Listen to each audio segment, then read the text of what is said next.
Hey guys, this is CK, welcome back to the channel, and guess what? I am back in quarantine. Although in a different country this time round, I'm back in the UK. So I think I'm at the top few percent of people who have spent at least a month this year in quarantine. If you've not seen my previous video, which I made about my experience of flying from the UK into Malaysia and going through the quarantine process, I'm going to put the link up here, so make sure you check out the first video. It might be helpful. So as Malaysia recently announced the extension of their Recovery Movement Control Order, RMCO, all the way to 31st of December 2020, and I had lots of questions and lots of comments on my first video about the quarantine process in Malaysia. I thought I'd do a follow-up video to help anyone and expand on some of the questions I had and some more of the experiences I had throughout the whole process.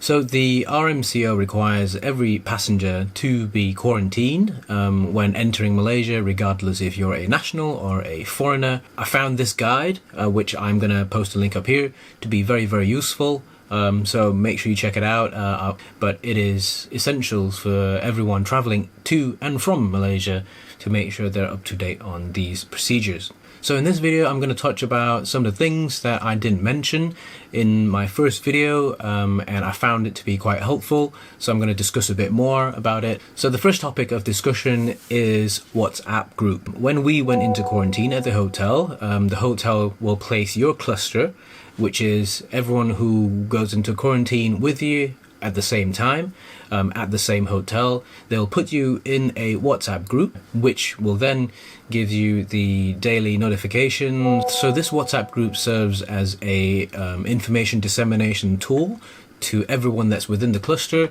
So make sure you inform the hotel management or KKM, the Ministry of Health members of staff, if you don't have a WhatsApp group or your WhatsApp number is different to what you've registered on.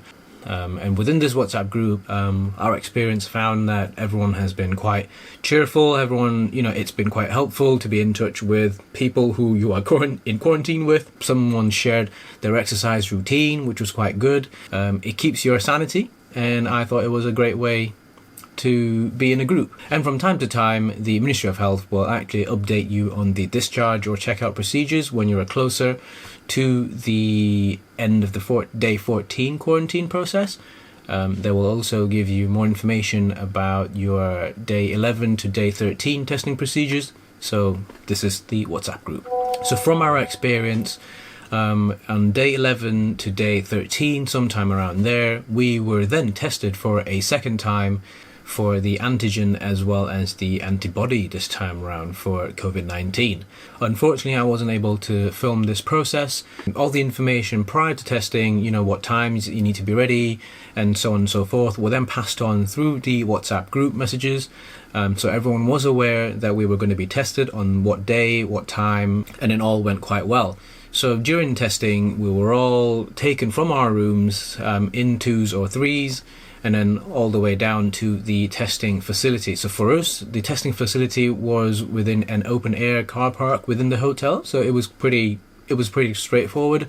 You go in, you fill out all the information, and then got tested very quickly. So we had the throat swab and then also a finger prick. So that would cover both the antigen as well as the antibody test. And from there, you quickly went on to your payment and then very quickly back onto your room. It was actually nice in a way. It was the only time we were actually outside of our rooms, and we had some fresh air. So I think most of us within our cluster said that it was actually quite nice to be actually out of the rooms. So that came for us on day 11. But then typically this test, I understand it happens sometime between day 11 and day 13 of the quarantine process. So that's the second item.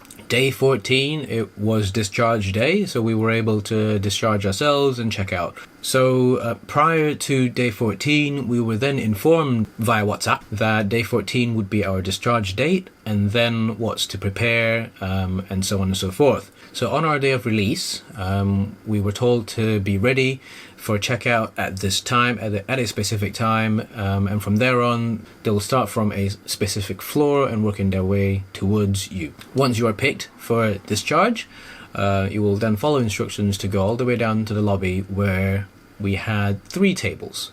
One for the hotel to settle any bills, any outstanding bills that you have.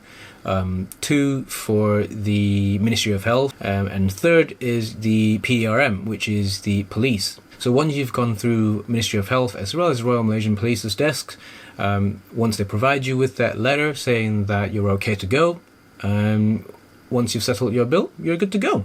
So simple as that. Freedom, and this is what I've been up to.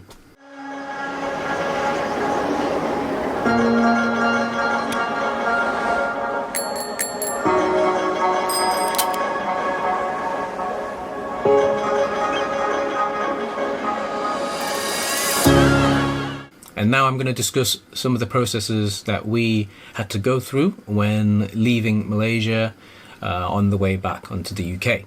So referring to the guidelines on the list that I've shared early on, which I will link down in the description below. So this guideline shows you who can actually leave Malaysia. So I'm going to discuss about the experience I had flying out of Malaysia back onto the UK. So my journey started in Penang. So we needed to go through Kuala Lumpur, so Penang onto Kuala Lumpur before flying out to the UK. So a few days before our intended flight, our flight times would change a few times. However, this means that because of our flight has been shifted to an earlier flight, we had a 10-hour layover in Kuala Lumpur International Airport. So upon arrival into Kuala Lumpur International Airport, as we arrived via the domestic terminal, we were not able to transfer directly airside onto the international terminal. So this resulted us having to come out from the arrivals before going back in via departures. And it was at that point we realized we were going to hang out around the departures area until it was closer to our departing time. And so from there, we only found that there were 2 restaurants or food outlets that were open and available. So it was Noodles, which was open until 9 p.m. The other restaurant is the Yakun Kaya Toast area, which was open until 6 p.m.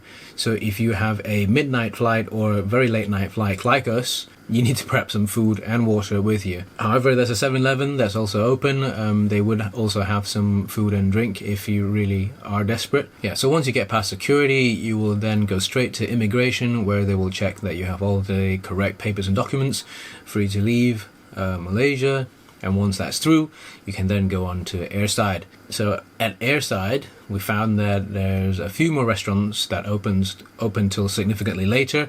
So I think there was Grandmama's, which is open until around 1 a.m, as well as O'Brien's, which was open till 2 a.m. But then there's also a few bars, sports bars around the airside terminal. So this is just to keep in mind. Amenities are running at significantly reduced hours, or just completely not open. So make sure you are prepared for that.